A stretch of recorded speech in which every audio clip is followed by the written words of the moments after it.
Archaeologists found something in the desert that shouldn't exist according to everything we thought we knew. Deep beneath the sand lies evidence of cities so advanced that mainstream historians still refuse to acknowledge them.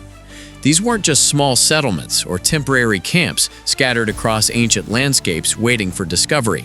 We're talking about thriving metropolises with populations in the tens of thousands that vanished almost without a trace. For centuries, adventurers and explorers searched for these legendary lost cities based on ancient manuscripts and folklore.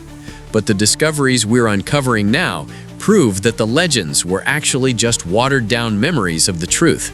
The real story of these hidden treasure cities is far more shocking than any Hollywood adventure film. And the reasons they disappeared might change everything you believe about how civilizations actually rise and fall. Here's what the textbooks won't tell you about the most incredible cities ever built in human history. The evidence is piling up in museums and research institutions, but nobody wants to connect the dots together. By the end of this video, you'll understand why the academic world has buried these discoveries so deeply. These cities held treasures that could rewrite every history book in existence if the truth came out. Uncovering the secrets of the past requires a closer look. Welcome to History Lab. You're about to see evidence that will make you question everything experts told you about ancient civilizations. Hit that subscribe button right now, because the truth about these hidden cities is far darker than anyone imagined. Let's start with Atlantis, but not the fantasy version you've heard about in mythology books and cartoons. Plato wrote about this civilization in dialogues that scholars dismissed as pure allegory or philosophical fiction for centuries. But archaeologists working in the Mediterranean have uncovered ruins that match Plato's descriptions with impossible levels of accuracy. These ruins are positioned exactly where ancient texts suggest the legendary city would have been located geographically. The city featured advanced hydraulic systems, sophisticated drainage networks, and architectural techniques ahead of anything in that era. Multiple bronze artifacts bearing inscriptions were found in layers of volcanic ash and sediment dating back thousands of years. The level of engineering precision matches nothing else from that time period discovered anywhere else in the world. This wasn't luck or coincidence, which makes historians deeply uncomfortable about what they're forced to acknowledge here. But wait, this next part shocked even the most experienced archaeologists, who dedicated their entire lives to research. The city wasn't destroyed by gradual decline or typical warfare between neighboring civilizations fighting over resources and land. Atlantis experienced something catastrophic that happened rapidly, leaving behind what scientists call flash burial in the geological record. This means the entire city was buried by something sudden and overwhelming that killed everything in just hours. We're talking about a tsunami generated by underwater volcanic activity or an asteroid impact in the Mediterranean region. The timing of this destruction matches exactly with volcanic eruptions recorded in ancient Greek and Egyptian historical texts. Civilizations around the entire Mediterranean experienced darkness from volcanic ash in the atmosphere for weeks or even months. Crops failed across multiple continents because sunlight couldn't reach the ground through the thick volcanic haze overhead completely. Pompeii and Herculaneum give us just a tiny glimpse of how preservation happens when cities face sudden destruction. But Atlantis was bigger, more advanced, and the treasures found there suggest wealth that seems almost impossible. Gold artifacts with mathematical precision, jeweled artifacts that would take modern craftsmen days to recreate with modern tools. Technology that appears in these ruins shouldn't exist according to our traditional understanding of ancient civilizations and capabilities. Scholars claim some artifacts must be hoaxes or are being misidentified when examined under intense scientific scrutiny and testing.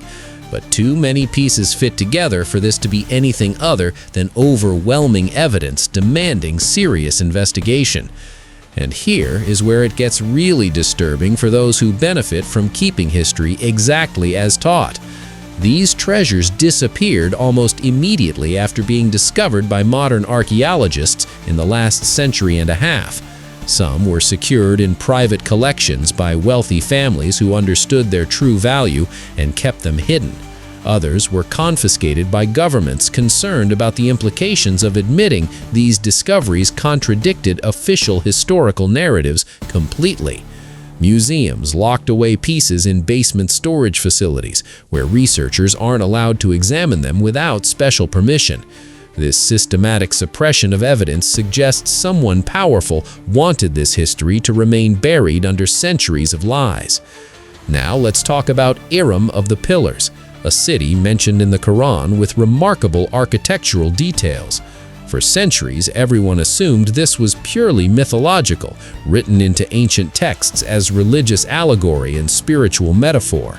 Then, in 1990s, satellite imagery revealed massive ruins in the Oman desert, matching every detail in ancient descriptions perfectly. The city featured massive pillars constructed from stone, with engineering techniques that shouldn't have been possible back then. Pottery shards found at the site carried inscriptions in ancient Arabic dialects dating back thousands of years to antiquity. Wealth indicators found buried there suggest this wasn't a modest settlement, but a major trading hub for the region. Spice routes connected this city to other civilizations across Asia, Africa, and the Middle East connected trade networks. The quantity of frankincense and myrrh found in storage facilities indicated international commerce operating on a massive scale here. But the truly stunning discovery was finding evidence of agriculture in the desert through ancient irrigation technology we underestimated. Underground water channels called qanats brought water from distant mountains to support crops in what appeared to be barren land. This engineering marvel allowed the city to support a population that historians previously thought impossible in such dry climates. The system was so sophisticated that modern engineers studying it have praised the mathematical calculations involved in construction. This means ancient peoples understood hydraulics, geology, and mathematics at levels we traditionally claim they never achieved in history. Yet somehow these accomplishments got forgotten, erased, or deliberately hidden from historical records and academic knowledge shared with students. Wait, this next part will shake you because the pattern becomes impossible to ignore once you start seeing it. City after city shows evidence of technological sophistication that shouldn't exist based on conventional historical timelines and understanding. In the Sahara Desert, teams discovered structures predating Egyptian civilization by thousands of years, with sophisticated geometric precision everywhere. These weren't primitive attempts at building, but carefully planned structures with astronomical alignments and mathematical ratios proving advanced knowledge. Stone arrangements align perfectly with star positions that would only be relevant for people who studied astronomy intensely back then. The implication is staggering because it suggests multiple ancient cultures developed advanced knowledge independently of each other simultaneously. Unless, and this is the part that terrifies mainstream historians, knowledge was preserved and passed between these hidden cities.